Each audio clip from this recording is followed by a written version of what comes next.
Now today we're going to talk about MetallicGear Neo Air, and the Air stands for the front panel, which is completely meshed and open for a great intake.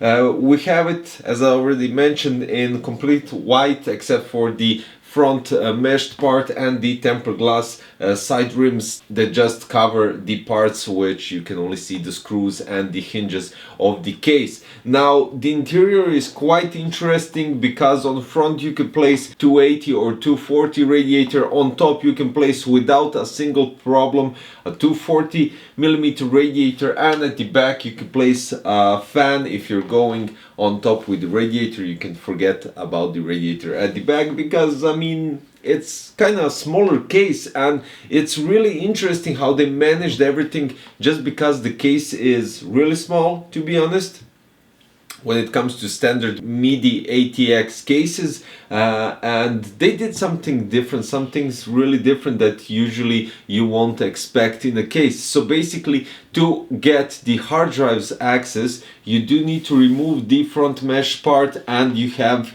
the brackets right here sliding out with just 2 clicks, and that's all there is to it. Now the backside, as I said, you could accommodate 120 millimeter radiator on top, 120 millimeter fan on top. You could place 2 120 millimeter fans or 240 millimeter radiator, and on front you get already 2 120 millimeter fans, which are RGB, and you can adjust the lighting on the button on top of the front side panel. Now when we're at the front side panel, you have 2 USBs 3.0, you have 2 separate 3.5 millimeter jacks. One is for your headset and one is for your microphone, and you have the power on button, reset button, and as I said, an RGB button to adjust the lights of your front fans. The interior is actually really fascinating just because it has loads of space for huge graphic cards. So I placed the MSI GeForce RTX 2080 Super, which you already know it's a really long and thick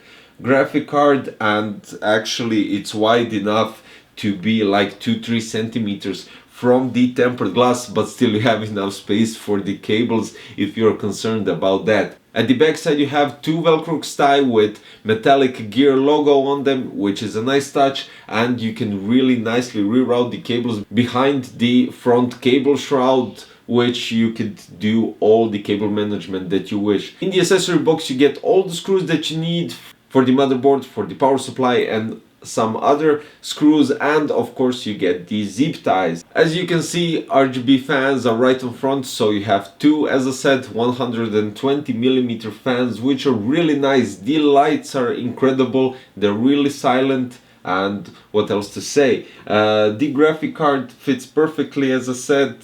Top IO, I placed 240 millimeter AIO on top, so it kind of does fit without a problem. You do need to go with lower profile RAMs to be exact, because even though the motherboard passive heatsink do fit, the higher profile RAM might be a problem. So basically I went with HyperX Fury non-RGB. You could maybe squeeze in the RGB, but from this point I can see that you have a couple of millimeters free from the HyperX Fury to the fans of the AIO. Next to that you have 7 brackets here for your PCI slots. And when we're talking about the bottom side and the power supply shroud is completely blank, nothing specifically to see. You have 2 holes near the motherboard to access all the audio connectivity, RGBs, and USB 2.0 and front panel jacks. And in the middle of the power supply shroud you have a hole opening for the cables for the graphic card, which is quite alright. The cable shroud on the right side of the motherboard actually has a huge opening for every single cable that you need, and you have 2 more openings which might be hard to access when you place the motherboard. So basically I would suggest rerouting the cables before you place the motherboard inside or AIO, because it might be a bit hard for you guys to do something like that after you place everything inside and then you go rerouting the cables. The backside has loads of space for cable management, which is quite alright, and it gives you enough space to make it really nice and decent, to make it easier for you guys to manage it afterwards if you're changing something. Power supply shroud has loads of space, and you can manage even more space if you go with 2.5-inch SSDs and just remove the carriers for your hard drives. Then you have loads of space to placing and rerouting the cables, which is quite cool. On the backside you have a bracket to accommodate 2.5-inch SSDs if you're more oriented on those instead of hard drives. But let's be honest, this is a high quality budget case.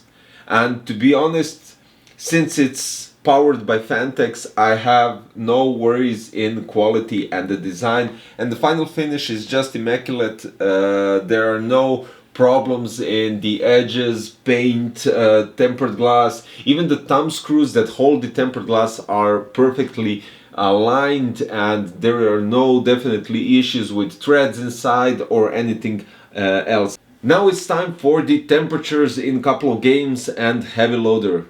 Which brings us to the point where we have some astonishing temperatures. And the real reason is the name of the case, I mean air. It doesn't give assumption to the airflow completely just because of the open front panel, which gives enough airflow through whole components. And I do have to say, I left the two 120mm fans on front, placed an AIO 240mm as an exhaust, and actually I didn't place anything at the back, and it still does great temperature. So here they are. In heavy loader we have tested the CPU over 30 minutes. We got 100% completely constantly, of course the best way to test something, and we got 64 Celsius degrees with the AIO. Next to that we have PUBG on Ultra, so 32% load on the processor gets the processor up to 55 Celsius degrees, and temperature of the GPU alongside with the load, so temperature is 66 Celsius degrees with 80% load. Lara Croft Tomb Raider, the newest one, is 38% load, 52 Celsius degrees on the CPU, and the GPU is also 66 Celsius degrees.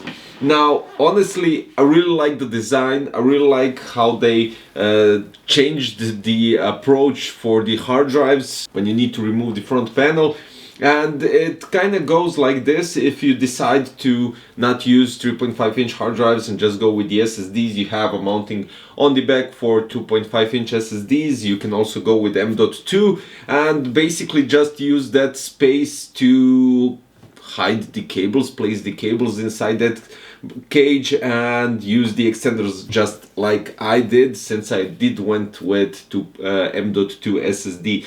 The whole construction, everything is perfect. As I said, quality when it comes to MetallicGear by Phanteks, I would say that they really did use the quality of Phanteks and give it a nice approach with the case, and really astonishing design as well. I really like it. It's really subtle, nice front panel, looks really cool with the RGB fans, no flaws whatsoever. Honestly, the case is really to my liking, and I mean you can even place a huge graphic card inside and still have enough room for 280 or 240 radiator on front, or you could place a 240 at the top and still not have issues with the passive heatsink on the motherboard. You just need to go with lower profile RAM, just like I did with the HyperX Fury non-RGB ones. Guys, this is it. This is definitely a recommendation for the case if you're searching for something